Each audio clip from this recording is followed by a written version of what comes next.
Friends,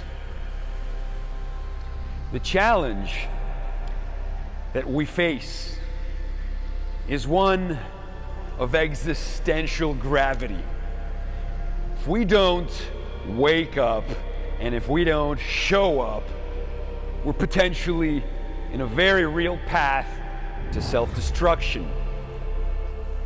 The tragedy isn't just that it would be the end of us. The tragedy would be that it would be the end to our awareness and our relationship with the mystery. The mystery is that which exists. The mystery is that which is alive. The mystery is that which we can behold, but only if we develop ecological consciousness, only if we wake up to the sacredness, to the miracle, to the mystery. This doesn't mean to dismiss science in favor of superstition. It means to dismiss the erasure of the mystery that has been the consequence of modernity. See, I love scientific progress. I love technological scaffoldings. I love to put on a scuba snorkeling mask and watch the way it opens up a new world, a fresh green breast of a new reality. A technological scaffolding that becomes nothing less than an ontological awakening and a forceful reckoning with what is, forcing me to contemplate the universe on a scale just shy of the infinite. See, tools and technologies should aid us in our exploration. They should aid us in the annihilation of our cynicism and our jadedness. Our technological scaffoldings, like great songs, should act as portals to expansion, portals to transubstantiation.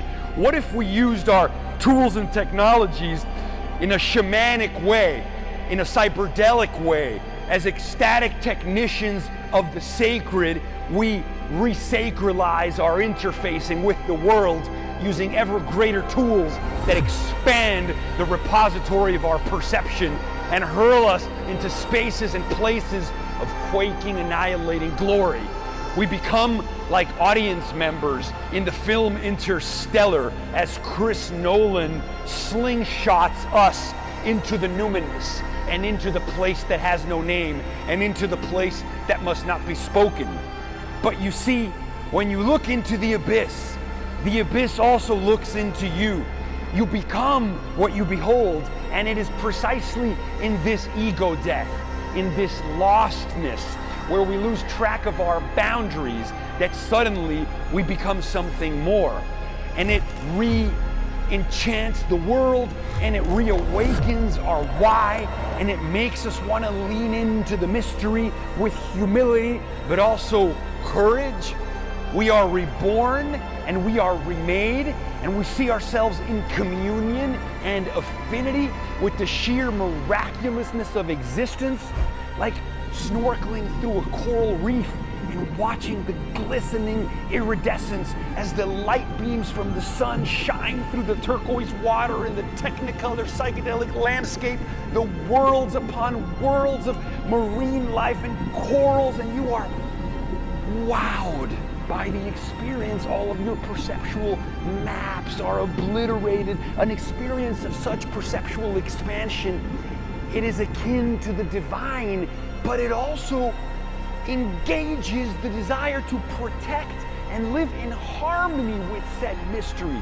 And it is from this expansion that can come a new ecological awareness, a new ecological consciousness, where we become star beings and we become scientists and psychonauts, remade and defined by awe. We become awe beings, star beings, who snorkel and scuba dive and explore the universe and marvel at the ecosystems and probe the mysteries of the rainforest and find new medicines and seed the environment and grow the environment and steward the environment and protect the environment and have divine encounters with the mysterium tremendum that dwells embedded in the miracle of the environment. And my goodness gracious friends, this is what Stuart Brand, fueled by an acid trip and a moment of clarity, wanted to do when he put a photo, the first photo taken of Earth from space, and created the cover of the whole Earth catalog. It was the hope, as was the hope of many astronauts, once seeing the big picture, that we would be jolted into awakening and realize that we are as gods and might as well get good at it, friends. Move past our Paleolithic brains, transcend our medieval laws, and deploy our godlike technologies and technological scaffoldings to stare into the sun and awe. And that's how we solve both the climate crisis and the consciousness crisis. And that is how we turn our passing illuminations into abiding light. And that is how we heal ourselves. And that is how we find ourselves. And that is how we explore the reality of ourselves. And that's how we stop trying to make art and we become art. I think that this is what ultimately all of it is about. All of our artistry, all of our scientific exploration, all of our education, all of our inclination to make order and orient our lives around something that matters. It is about this reframing of our relationship with reality. Carl Sagan said, "We are a way for the cosmos to know itself." Jodie Foster as Ellie Arroway in the movie Contact, when she goes through the wormhole and beholds the celestial event, she says they should have sent a poet, and she said, "I had no idea. I had no idea. I had no idea. I had no idea. I had no idea. We had no idea."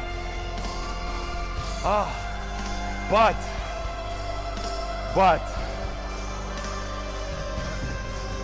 there is hope for us yet to come into alignment, to kill the ego, to wake up to our destiny and rise up to the occasion and drop into our training and make of our lives a work of art.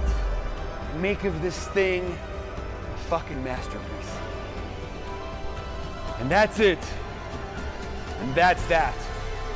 And that's it. And that's that. So, we doing this or what? Let's do this. If not us, who? If not now, when?